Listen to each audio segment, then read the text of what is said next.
Welcome back to part 3 of The Vocal Athlete. Today we're going to be looking at cool down, life, and a bit of a conclusion on this. So diving right in, The Vocal Athlete cool down. You did it. You just sang through a whole show. It was amazing. You were amazing. But now what? Well, looking at our elite athletes, it is now time to cool down and stretch.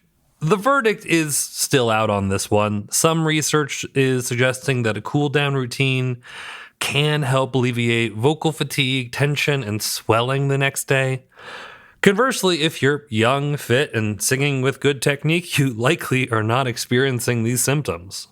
But despite our best efforts, none of us are perfect all the time, so maybe we should just get in the habit now.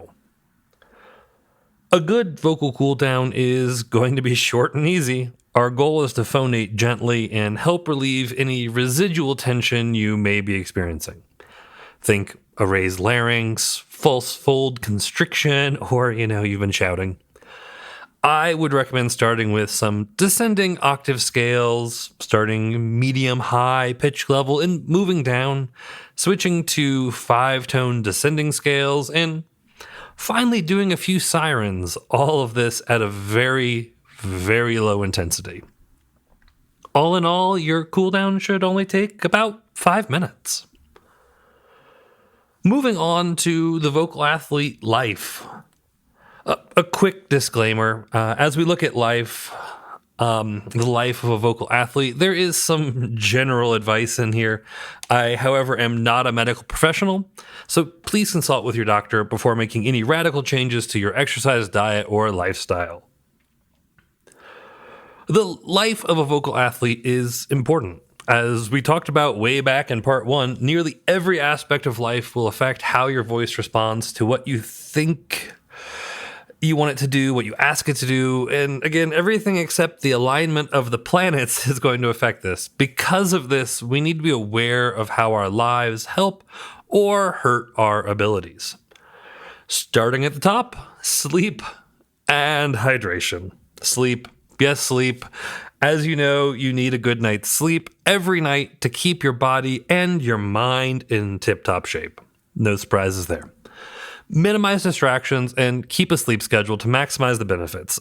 I know that life is busy, but you will find with proper amounts of sleep that you'll be more productive with the hours that you are awake.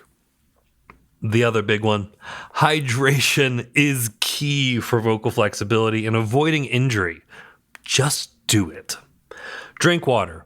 Track your water intake, avoid beverages that dehydrate you, and just remember that the water you are drinking now won't help you until later, so be consistent.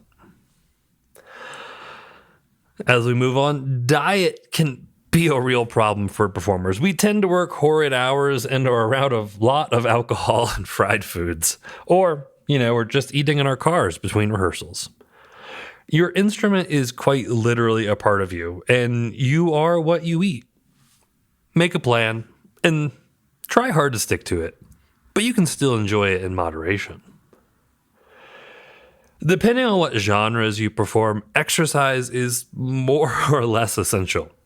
If you are singing any style of contemporary commercial music, you are likely running around the stage, dancing, and putting on a show while you are singing. The level of cardio and strength required can be quite significant, so much so that common suggestion is to work up to singing while running on a treadmill. If you're performing in a more park and bark style, well, there's less movement. Your physical fitness is still going to be important for your overall health and that of your instrument. Medications. Lots of us take them for lots of different things. There are thousands of medications used by individuals every day. Ask your doctor how it will affect you as a singer. Pay special attention to any medications that impact blood flow, blood pressure, or hydration. Some common medications like ibuprofen can increase the likelihood of vocal hemorrhage, and most common allergy and congestion medications cause dehydration. These symptoms can be quite manageable if you know about them, so ask your doctor or pharmacist lots of questions. Circling back around to alcohol, it gets its own mention from me. It goes almost hand in hand with significant amount of performances, and what isn't to like? It feels good. You can perform more freely when you drink. Everyone else is drinking, and of course, it doesn't impact your performance, right? Wrong. First, hydration. It will rapidly dehydrate you, and remember, hydration helps prevent injury. Second, record yourself singing sober and singing when you've been drinking. Listen to it later and be objective. Were you objectionally a better performer while drinking? I doubt it. Remember, your job is to deliver an exceptional performance every time. Remember, you're an elite singer. Out of all of the comparisons between elite athletes and elite singers, I think that lifestyle is probably the best comparison. In order to be your best requires work on and off the stage. It is a commitment in every part of your life. You can do it. And finally, the vocal athlete conclusion. We have looked at the vocal athlete. How does the comparison of a singer being an athlete hold up? In general, I really enjoy the comparison. It can help a singer look at the behaviors that are required to truly excel in a very involved, challenging, and competitive industry. As long as you remember the ways that singing is different from exercise and sports, there's little harm in it. Go be a vocal athlete. Work hard, train smart.